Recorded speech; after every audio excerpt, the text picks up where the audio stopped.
Punta dito. Nila Chang Isabel tsaka nila Boss Canor. Nakakalungkot nga lang na kailangan sa ganitong sitwasyon pa.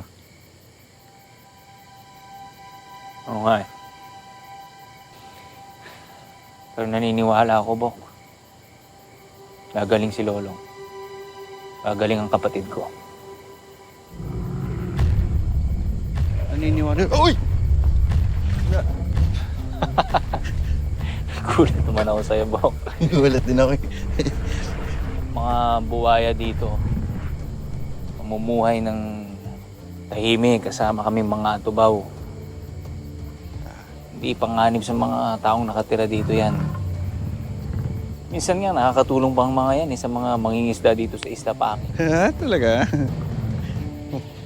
Mukha naman.